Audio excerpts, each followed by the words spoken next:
Okay, our project for today is going to be some wine or bottle stoppers.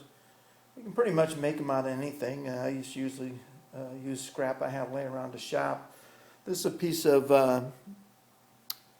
mahogany. It's about 2 inches square, maybe a little bit less. Here's a piece of maple that's definitely 2 inches square.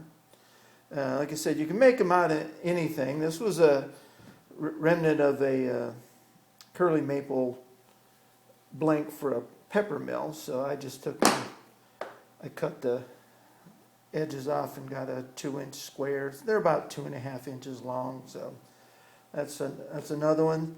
This is a old reclaimed chestnut 2x4, so I just cut off pieces. It's got a little crack check in it there. I don't know if that'll make a difference or not. So really the point is you can pretty much make these things out of anything that you want to make them out of. Here's some ones that I glued up, I don't know, months ago. They were some scrap walnut, and at the time it seemed like a good idea to use them as wine stoppers because they had several pieces broken and hunks took out of them. But as I look at them, I'm not quite sure that they would be all that safe to turn. So I don't know. I'm on the fence about those. These I glued in with Gorilla Glue. That's why it's all foamed up there. What we do is we'll take one of these, find the center of it, drill a 3/8 inch hole, and insert a dowel into it. And that's what we use to hold it on the lathe. I'll probably just, today, because Gorilla Glue generally it has to dry overnight, I'll probably just use some 5-minute epoxy and epoxy them into the thing. So the point is it's a good way to use up some scrap around the shop, and a lot of fun, and you can pretty much use your imagination and make them however you'd like. I'll take a minute to explain about the Beal collet chuck, which is what we're going to use to turn our bottle stoppers. Collet chucks aren't new. They've been used in the machine metalworking industry for a long time, but Beal is actually the company name. It's Beall if you want to look it up. What we have on the inside are various sizes, depending on what size for the. This is a 3/8. I use a 1/4 inch for the pen mandrel. See, it's got slots cut in it, and this is tapered on the inside. So when you put that in there and tighten up on the cap, it squeezes it down and holds your in this case our wine stoppers in place. So we put that on there like that, and this screws onto the threads of our lathe. And this is one of the walnut ones I'm not sure I'm going to do anything with, but that goes in there like that. And then you tighten it up. There's a couple of spanner wrenches that come with it, but I got the spindle locked, so we can just tighten that up. And we unlock the spindle, and then it's held in there nice and tight. So that's the Beal collet chuck.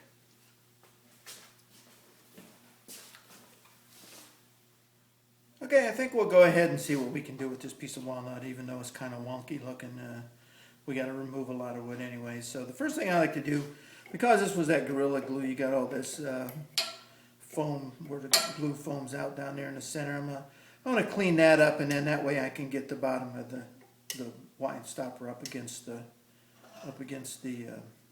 collet chuck a little bit better. I got it being held by the live center tailstock just to make sure. We're going to get geared up here, and we'll see if we can't see what we can do with this thing.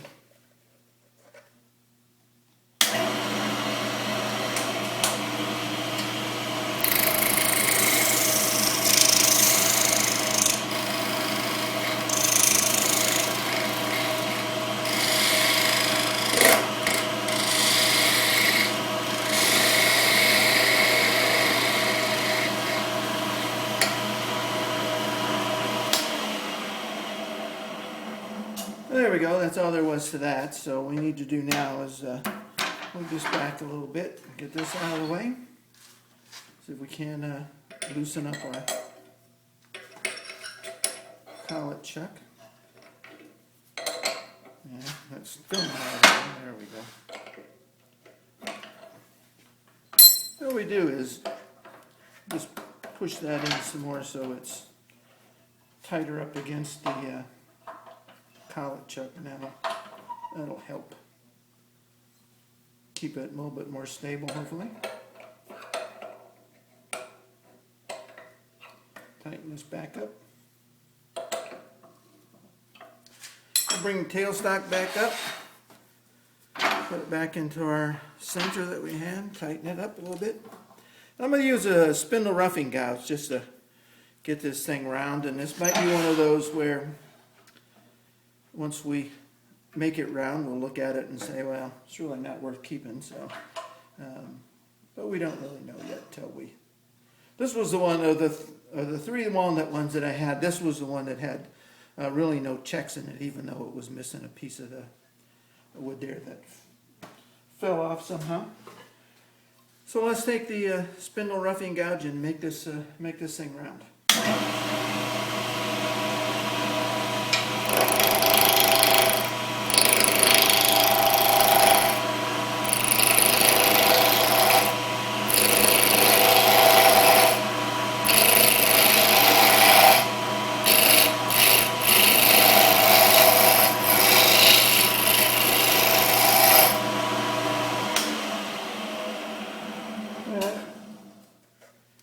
We can move in the tool rest a little bit more.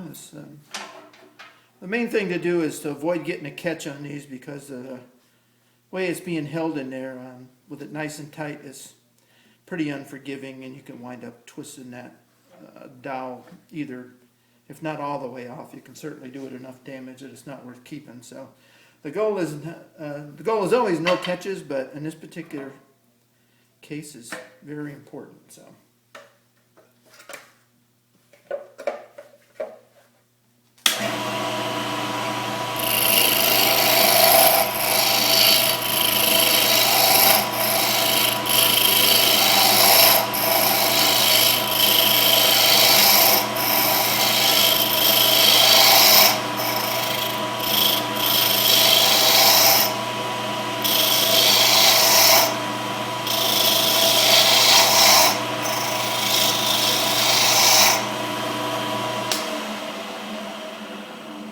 We should be about round here.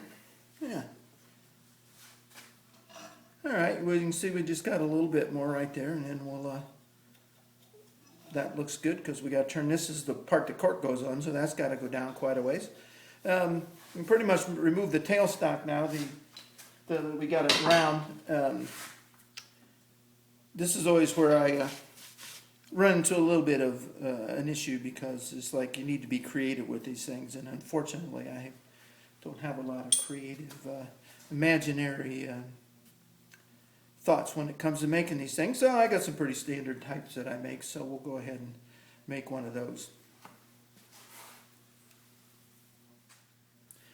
Okay, we're going to shift over to a spindle gouge, and we're going to shape this thing into some kind of form that we can make and use a bottle stopper out of. I'll probably speed the lathe up a little bit, because as the diameter shrinks, the surface speed of the edge of the bottle stopper gets smaller. So we'll speed it up a little bit and see what we can make. We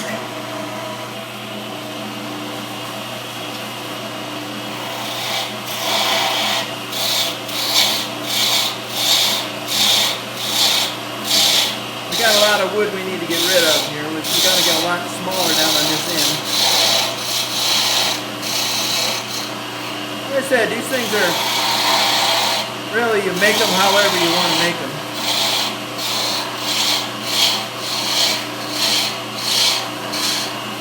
It's a little too high. Move that down a little bit.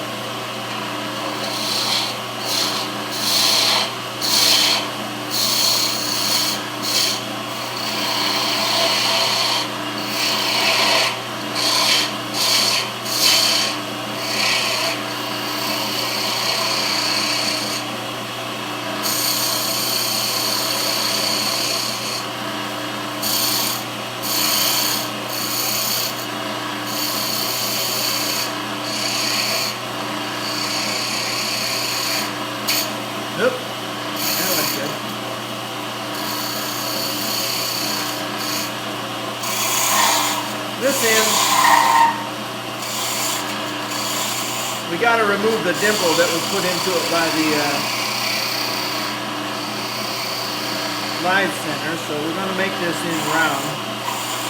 It'll be a little noisy as it complains and vibrates, but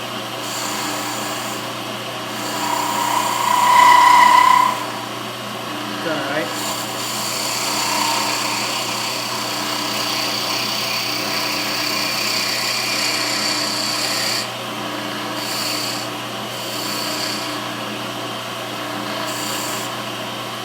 What I'm going to do now is move the tailstock back.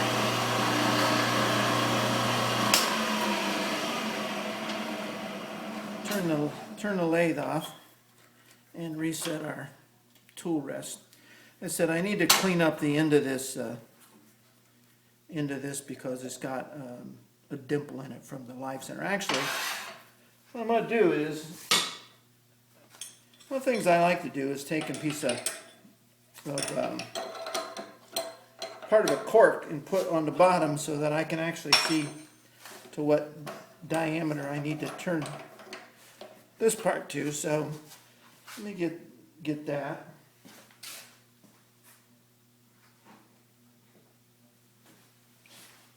This is just an old piece of a cork that didn't work out real well, so I just stick that on there, and that tells me really you can't make the bottom any smaller than the, or shouldn't make the bottom any smaller than the top of the cork. So we'll put that on there like that. Tighten it back up. I still got a little bit of work to do on that bottom of that. Stop it back. Let's tighten that back up so that's nice and tight in there. Let's put this back up here. It's always good to leave sanding it at the top of this thing is always kind of a pain in the neck. This part is side grain, which sands easy, but this is all in grain, so that doesn't sand so easy. So one of the things that I like to do is make them, the shape is kind of a round or dome type shape, because if you make it too flat, it's really difficult to sand. So try and keep it as kind of a domed shape as much as we can. Like I say, it's going to squawk a little bit because it's going to vibrate. So we'll see what we can do here. We'll take light cuts, so maybe that'll keep it from doing that so much.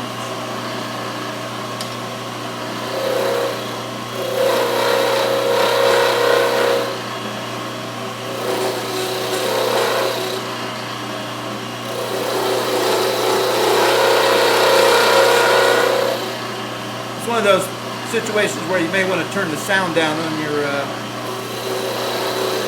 whatever you're watching this on, because it does get a little squawky.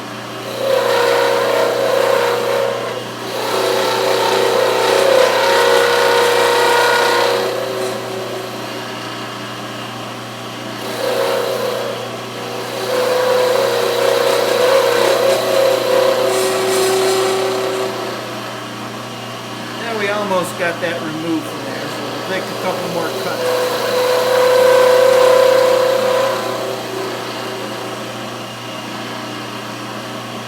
It's nearly impossible to sand that dimple out, so you really need to remove it while you're doing this.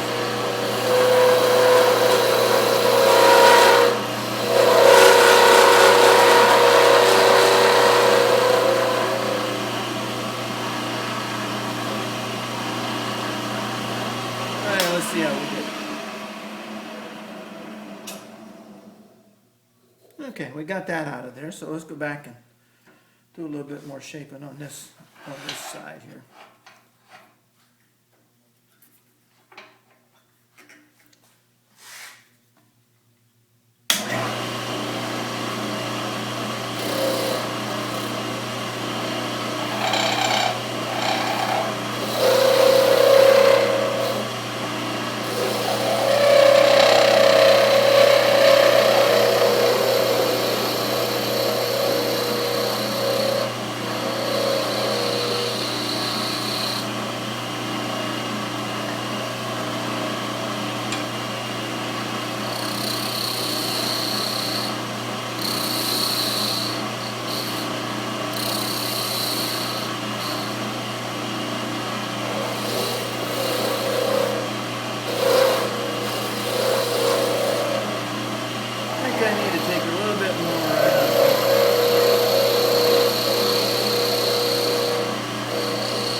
All right, well that's kind of the basic shape. You get the idea. I'm going to go ahead and shut the camera off and sand this thing up, and then we'll get to those others. The epoxy should be glued dry by now, so we can maybe try and make something a little bit different. Thanks. Okay, the glue's dried on our other 4 blanks that we have. This is the piece of mahogany, so I basically went through the same process, put it in there, brought up to tailstock. We're going to make it round and see what we can do with this piece. Nothing's hitting. Everything's what we should. It's all tightened up. There we go.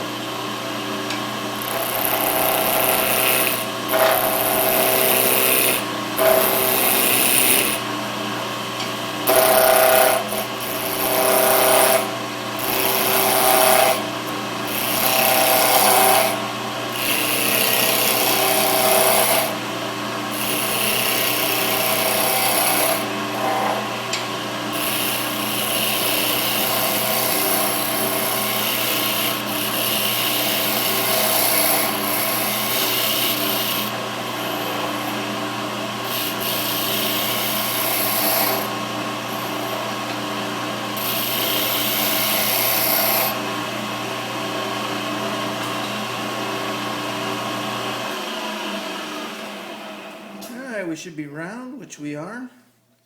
Let's go ahead and see if we can come up with something different on this one.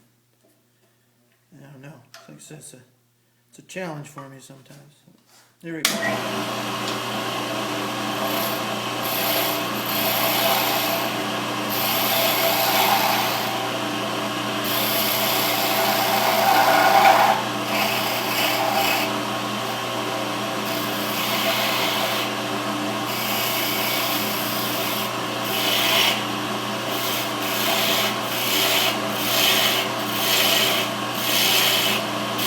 With the other, we just got to remove a lot of wood here, so we're not trying to make it look nice.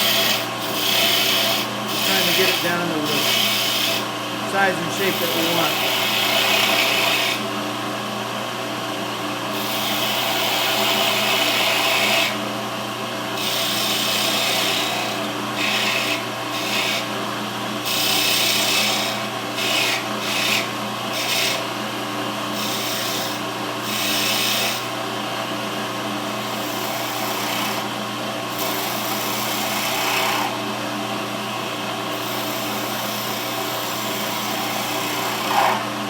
I still think this top part's a little too big, so we need to make it a little bit smaller.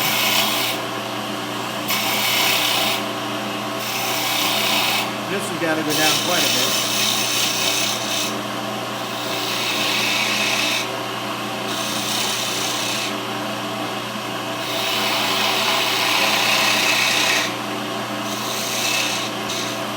Before we do anything else, I think we probably got about the top about where I want it.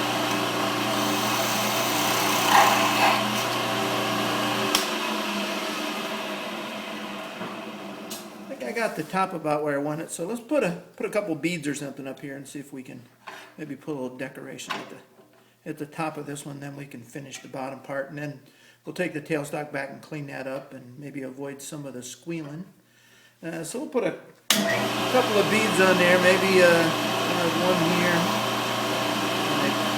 One there.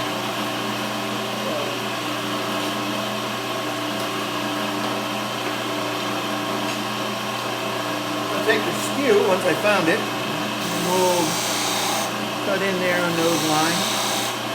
We'll try to start rounding this over a little bit.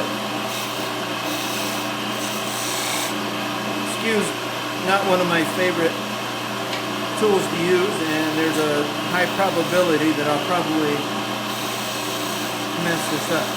Not that it's not a good tool to use, just I don't use it enough and don't really get that good at it. So see if we can't put that on there and make that groove a little bit deeper.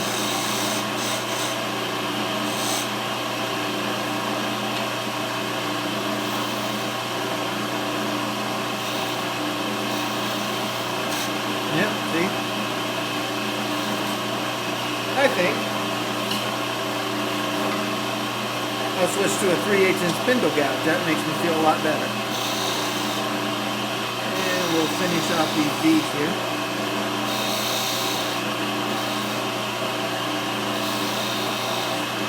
This one needs to go down a little bit more.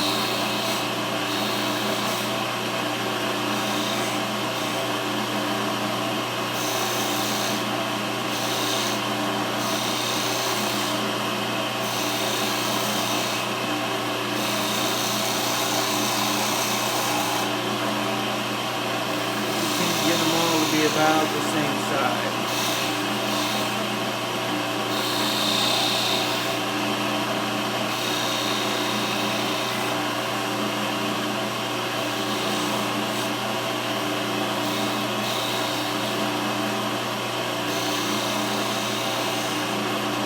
Alright, let's go back to our other spindle gouge and finish up the bottom of this thing. And this has got to go down quite a bit.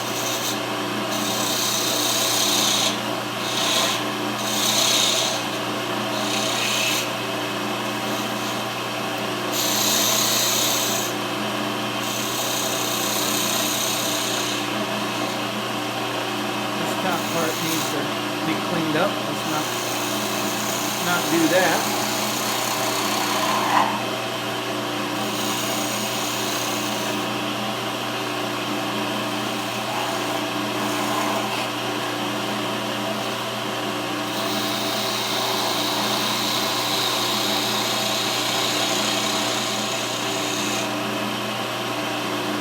I'm going to make a long sweeping curve on these things.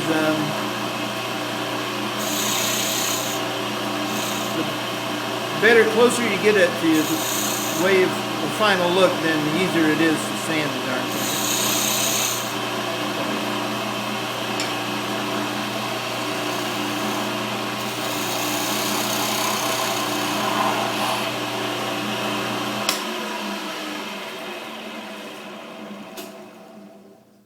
Okay, well there's another one. I'll take that off and sand it up and show that when it's finished.